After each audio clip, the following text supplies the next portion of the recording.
Thank you very much, Mr. Speaker. Given that we've just concluded election, hopefully you'll give me 1 or 2 minutes just to thank, first of all, the Almighty Lord. I think we all should give praise that we've all been blessed to be here for another time, and I congratulate all members who participated in the elections and have won their seats. The discussion, I would imagine, at some point, which is taking place not only, hopefully, here in St. Lucia, but is taking place around the world, is certainly election reform. We have a lot of things, hopefully, with the mandate that this government has and had. Campaign financing, Mr. Speaker. And also, I know that we've appointed a new Boundaries Commission. I hope, Mr. Speaker, if the document has not been made a document of the House as yet, you know that I continuously bring this up, is a report that was done by the Commonwealth Secretariat in 1997, commissioned by the... Member from Microsoft, I thought that when you requested some leeway, it was perhaps because this was your first sit-in to have thanked those people who voted for you, but you are now entering into, for the time being, forbidden territory. You're bringing into the debate matters that ought to be of a more substantive nature, which I certainly cannot permit.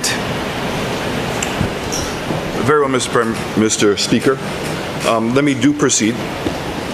After thanking the Lord, I want to thank all of the constituents of Micoud South for bestowing their confidence on me one more time, Mr. Speaker, and to assure them that I intend to use the opportunity in the House to continue to advocate on their behalf, Mr. Speaker. Mr. Speaker, I would also like to take this opportunity to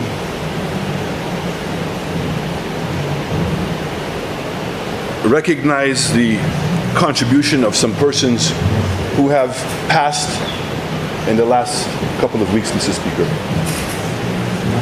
I think we've had, Mr. Speaker, some giants in St. Lucia who have passed.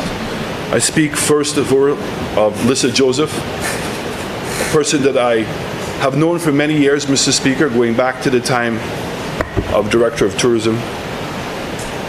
And certainly over the years, a person whose company I enjoyed, a person who I respected as a journalist. And I think it was a great loss for all of us in St. Lucia, and I certainly want to extend my condolences to her mother and her sister, and also to all her colleagues working at DBS, all her colleagues who worked with her at GIS, and over the years, all the persons that she would have interacted with. The second person, Mr. Speaker, is Mr. Leslie Clark. Uncle Leslie, as I used to refer to him as. I had the opportunity, Mr. Speaker, of being on the board with Mr. Clark at NDC, and this is going all the way back when I was working as a young economist, Mr. Speaker, and worked with him. I remember the first project I worked with him on was actually Point Seraphim, Mr. Speaker. Mr. Clark was a true St. Lucian, a person that I certainly had a great admiration for. I'm not so sure I've met a person yet, Mr. Speaker, that would have a bad word to say about Mr. Clark. And probably the greatest attribute I can bestow on Mr. Clark, and there are many, in terms of his accomplishments professionally in his own businesses, and certainly in his contributions that he's made on multiple boards in St. Lucia, including the chairman of NDC. But probably the attribute that we are less familiar with is his philanthropy. The amount of people that Mr. Clark helped with no fanfare. To his family, I know that he was at the most valuable stage of his life, you know, the point where a father works with his children, puts his children first, and wants to contribute in their development. and I know that he's going to be sorely missed. I was certainly happy to hear the Minister of Transportation speaking about some of the changes we're going to make, because too many people have been lost in that regard. And on that note, Mr. Speaker, my constituency lost Dana Tobier, a young lady who was in an accident in Vieux Fort earlier in the year. A young woman who had a bright future ahead of her, Mr. Speaker, was on the T. Rocher Football Club, was already contributing significantly to the development of her constituency. I know that her funeral is on the 13th, Mr. Speaker, and to her family and to all her friends and to our constituents that knew Dana, again, my sympathies. I also want to acknowledge the passing of James Victor, or better known as Sonson, who went to sleep and didn't wake up. Very, very sad day. A very influential family and a person that is going to be missed in our constituency, and also the passing of Victor Jean-Baptiste. Mr. Speaker, I also want to congratulate the newly appointed National Youth Council in Bernal St. Rose, as the new president. Dugas Charles, Edison Eugene, Alrika Antoine, who is also from the constituency of Micoud South, Nathan Hutchinson, and Phoebe Smith on their recent election at the new National Council. I want to congratulate and thank the outgoing executive, and I certainly want to thank all the young persons who participated in the election of the National Youth Council.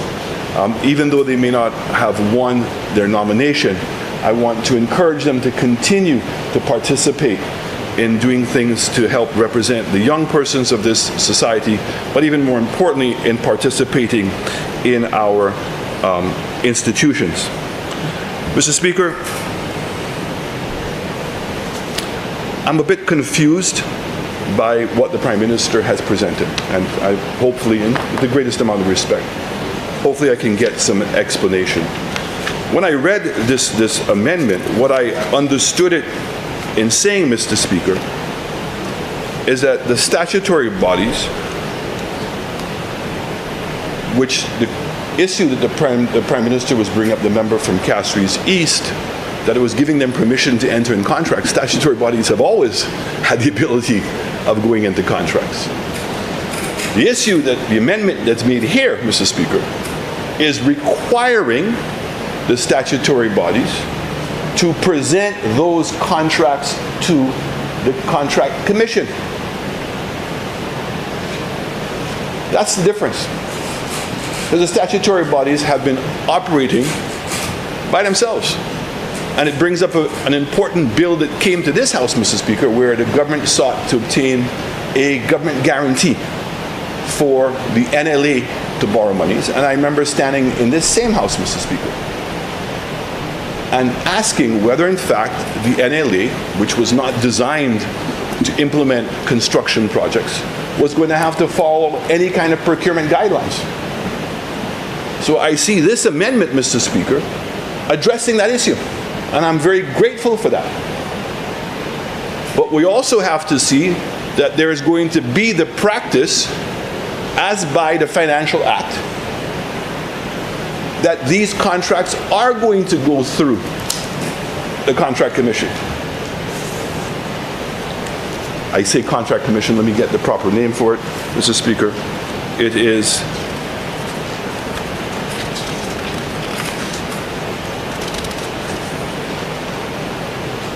the Central Public Procurement Board.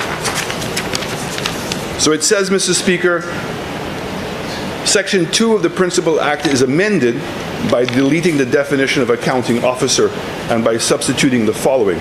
Accounting officer has the meaning assigned under the Public Finance Management Act.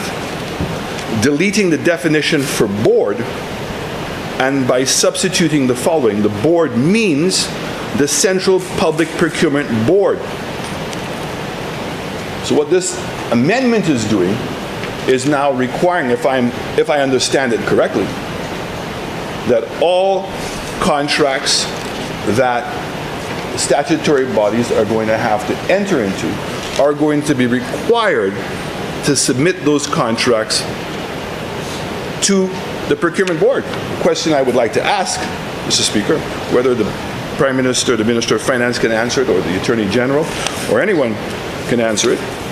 Does that mean that now the statutory bodies are going to have to follow the procurement guidelines of the Public Procurement Board? Is that, in essence, what is being implied? Because that's a very important question. Because when I heard the Prime Minister's explanation, Mr. Speaker, I was a bit confused. Because in reading this, it seemed to be saying something completely different. As I said to you, Mr. Speaker, statutory bodies have always been able to enter into contracts. If we look at the NLA, up to now, the public is none the wiser as to how the $80 million was spent. We can, I believe, categorically say, Mr. Speaker, none of the contracts were put out to tender. Not one. We have boards, Mr. Speaker, today that are legally required to provide audited reports, Mr. Speaker. The acts say shall, as in the case of CIP. Nothing happens. I mean, I think that as lawmakers representing our constituents, and certainly wanting to protect my own constituents, Mr. Speaker, and how state funds are being used, where's the penalty?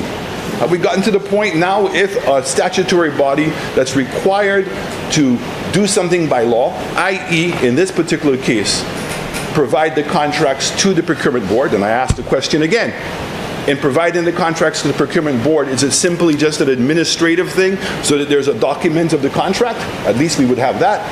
Or is it that in providing the document to the Procurement Board that we're going to have to now follow the laws and the guidelines of the Procurement Board? So is the Procurement Board now going to bring statutory bodies in line with the rest of government? And that was what we asked. We said if we were going to be providing a government guarantee to the NLA, there should have been a condition to that guarantee that they should have had to follow the procurement standards of the government of St. Lucia. Because at the end of the day, yes, we have our political affiliations to our parties, etc., but as members of Parliament, I ask for us to be reasonable and to have for accountability of the monies and to make sure that we're following the proper guidelines. So I think that this is, if my interpretation is correct, and that what we're doing is we're bringing the statutory bodies, Mr. Speaker, in line with government and our procurement guidelines, I applaud this. And I'm only hoping, Mr. Speaker, that we're also going to look at putting further enforcements in place to make sure statutory bodies are compliant. I'll give you an example, Mr. Speaker. I think it's only fair that if, in fact, a statutory body is required by the Act to provide an audited report within a certain time frame, and they don't do so, then I don't think that they should be allowed to continue to operate. If we have a business, Mr. Speaker, as an example, and it's not conforming to the same tax laws that the Prime Minister has announced that people are not following. The option the government has is by, if you're not following the guidelines, then we're going to deregister you or uncertify you with your business license. Is there such a thing for statutory bodies? That if a statutory body is not following the guidelines, Mr. Speaker, that there'll be some form of penalty.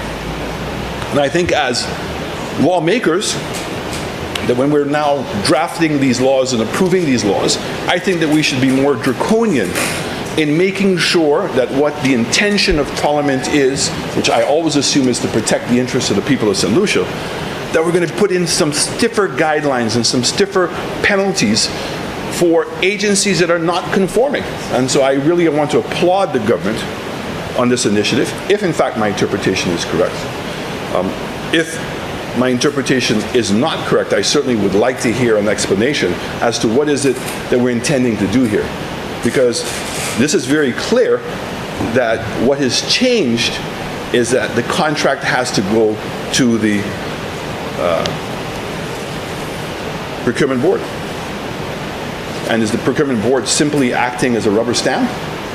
Or is it all of a sudden we're making this change, requiring them to go to the Procurement Board, and therefore they have to comply with what the Procurement Board was put in place? And let's remember, if I'm not mistaken, I stand to be corrected, the amendments to the Finance Act said that any contract that is above, I believe the amount is $500,000. It must go to the Procurement Board, the Tenders Board, before it can be signed. In fact, it's for the Procurement Board itself to sign the contract. And so I would like to certainly get some clarification, if I can, Mr. Speaker, on this matter. Thank you very much, Mr. Speaker.